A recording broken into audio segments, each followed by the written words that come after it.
Karibuni kwenye chaneli yetu ya Ejo Kuku Farm. Leo tuna mada nzuri inayosema njia rahisi ya kulea vifaranga vya bata mzinga bila vifo.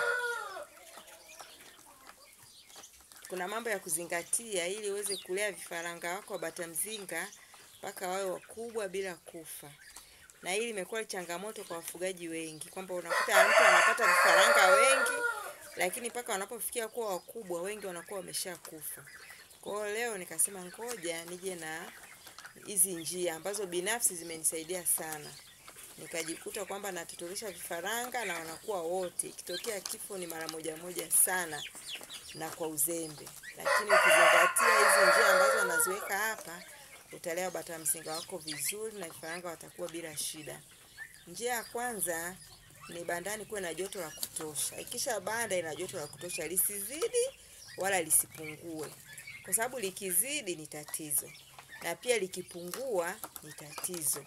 Utajuaje kama limepungua? Utajua kama limepungua ambapo vifaranga watakuwa wanakumbatiana, yani vifaranga wanalaliana, kila kifaranga anatafuta joto kwa mwenzie. Hapo utajua kwamba joto limepungua. Lakini utajuaje kama limezidi? Utaona wanatanua mabawa na kuhema haraka. Hapo utajua limezidi. Lakini likiwa wastani, utaona wanazunguka vizuri bandani na wanakula vizuri. Hapo utajua kwamba joto liko la kutosha. Jambo la pili ni chakula. Chakula kiwe cha kutosha, lakini pia na matumizi sahihi ya chanjo. Chakula anachokipendelea zaidi ni mboga za majani, hasa wakiwa na umri mdogo pungufu ya wiki 2. Huwa hawapendi starter au pumba au nini, huwa hawapendi. Hata kama watakula ni kwa kudonoa kidogo. Lakini ukiwapa mboga za majani, unaona kabisa wamechangamka na wanakula kabisa, unaona wanashiba. Kwa hiyo kuwa na mboga za majani za kutosha, wale washibe. Alafu zingatia chanjo. Lakini jambo lingine ni kuwakinga dhidi ya mbu.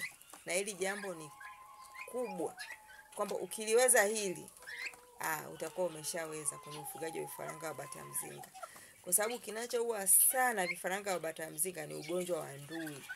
Na ugonjwa wa ndui kisababishi chake kikubwa ni mbu. Kwa hiyo ukiweza kuwakinga, utakuwa umeokoa vifaranga wako.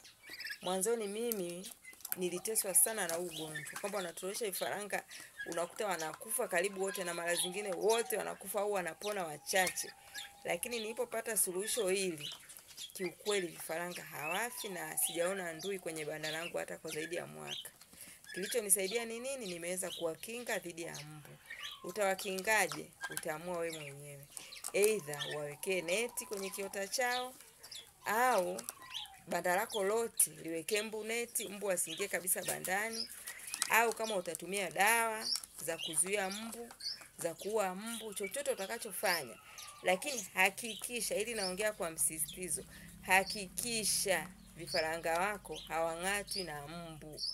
Ukiweza kuwakinga dhidi ya kung'atwa na mbu, basi utakuwa umeshafaulu kwa sehemu kubwa sana. Na ukiweza kuwakinga na ugonjwa wa ndui, utakuwa kwa sehemu kubwa umeokoa, kwa sababu kinachowatesa sana ni ugonjwa wa ndui. Kwa hiyo wakinge dhidi ya mbu. Ukiwa na swali au maoni, tuandikie kwenye comment. Tutajibu, na kama ni ushauri tutaupokea.